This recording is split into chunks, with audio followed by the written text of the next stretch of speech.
really a lot of this is keeping people on the same page, managing relationships so that everyone feels, heard and a part of the conversation, and then really allowing others to execute the goals or initiatives that you're helping establish.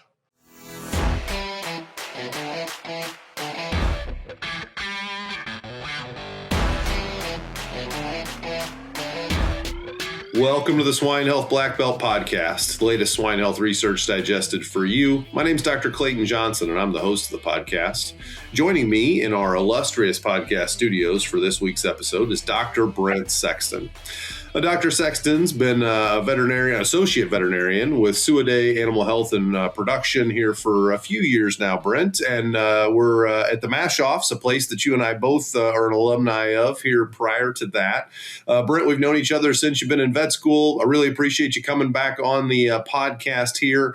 And we're going to talk about something that is near and dear to my heart, and that's communication, particularly communication with the folks that work at the farm and the production teammates that we work so closely with.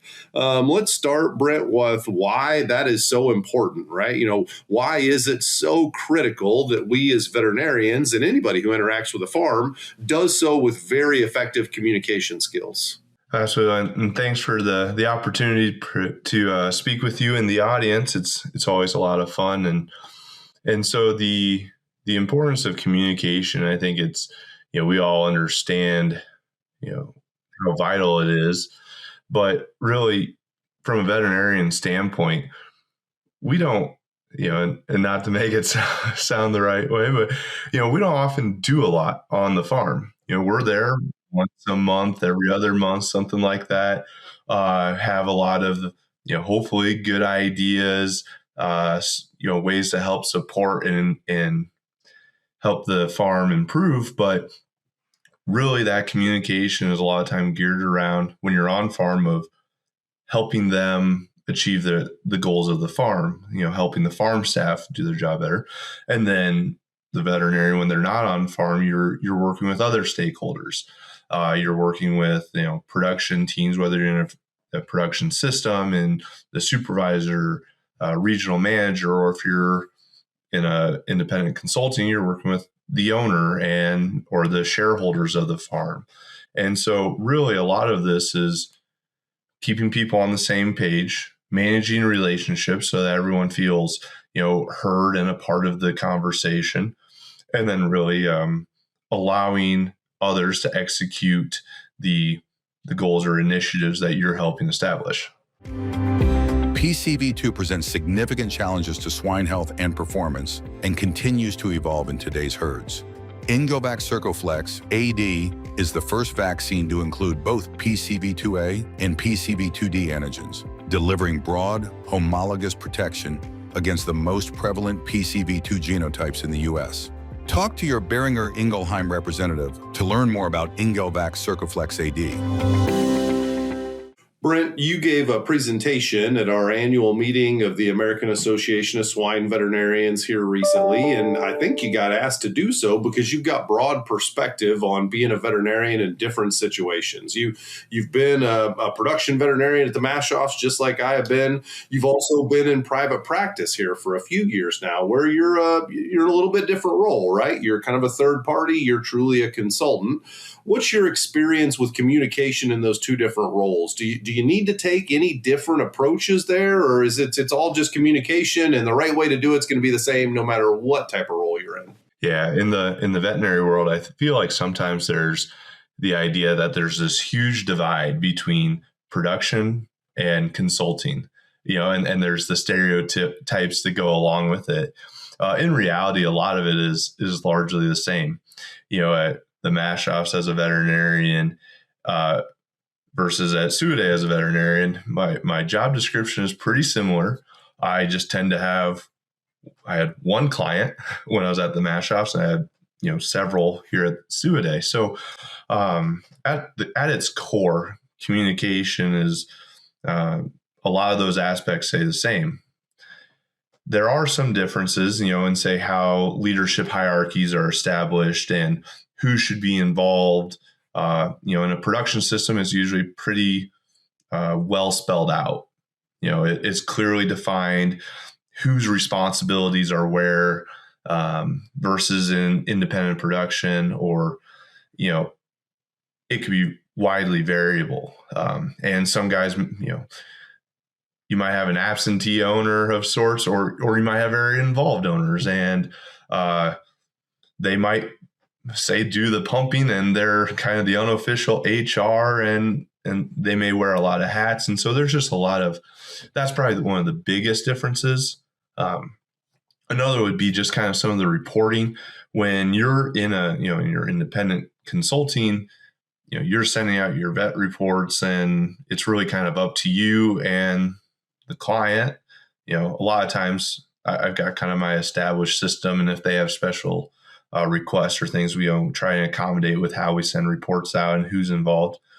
In a production system, they may even have their own report format that you're filling out, and it's more of I don't want to say a check the box, but it's it's a form that you're filling out.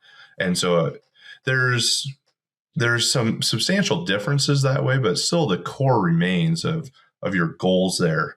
So again, there's differences, but just a tremendous amount of similarities. The end goal is certainly the same. You're trying to share your ideas. To your point, we as vets, we typically aren't going to the same farm 3, 4, 5 days in a row. So if we want things to change, we've got to lay out exactly what that is. On the consulting side of it, Brent, you mentioned kind of the organizational chart drives the communication in a production system, and that's a little easier to navigate.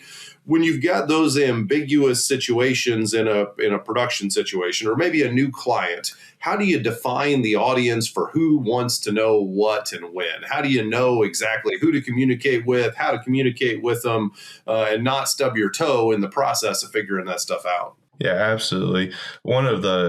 I think the best ways is just to ask. A lot of times, thinking of clients that, a father, son, and they're involved with the sow farm, but they got, they're not the manager. And so in a case like that, it's a pretty small group. And so, yeah, this is who we want involved, but maybe they have a nutritionist, maybe they have others. So when I come into the questions, it's just, hey, how do you want me to communicate this so that I don't step on someone's toes? When in doubt, I tend to, try and over communicate.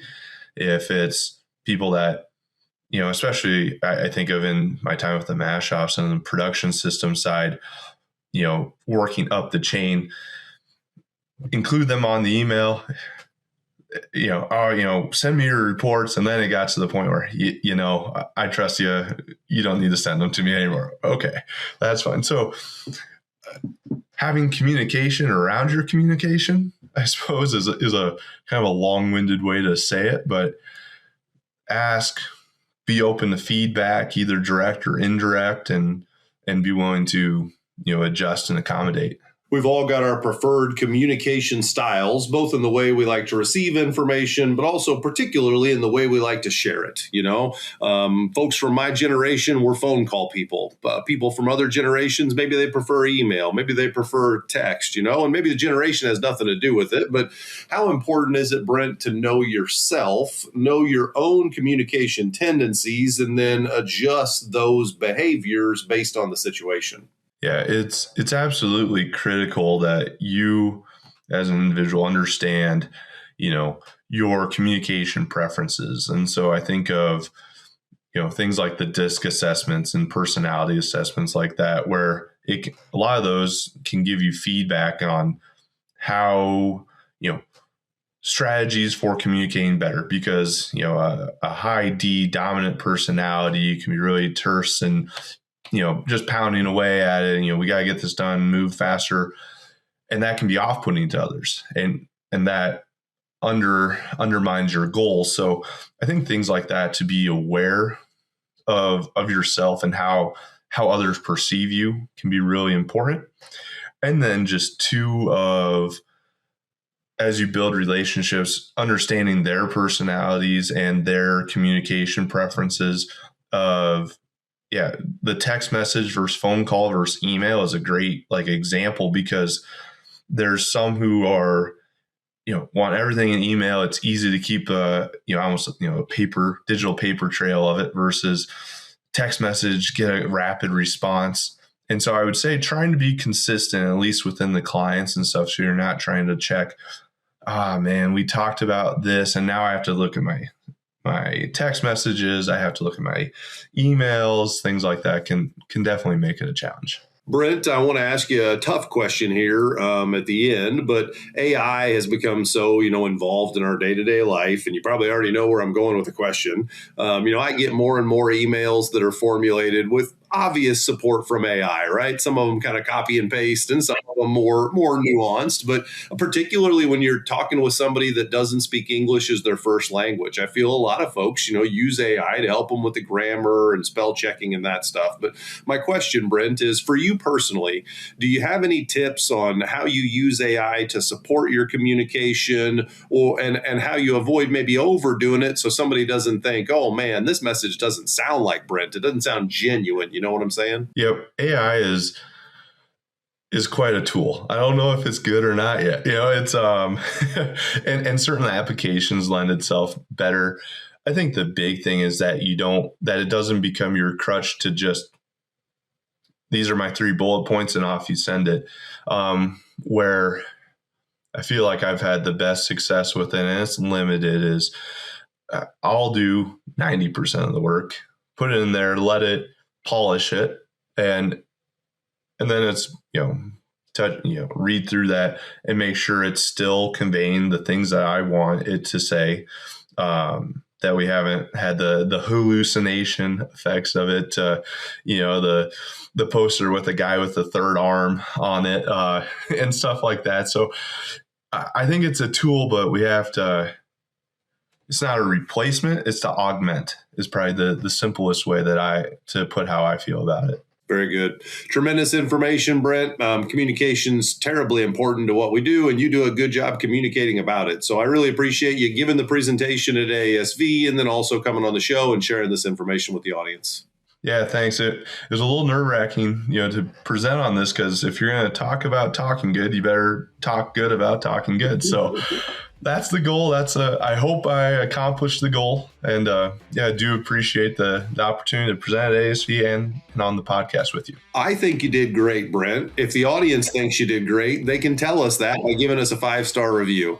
It is free to listen to this podcast. You get great information. Brent and I are asking you to do one thing. If this was helpful, go give us a 5-star review. All you got to do is click 5 stars. That's all you got to do.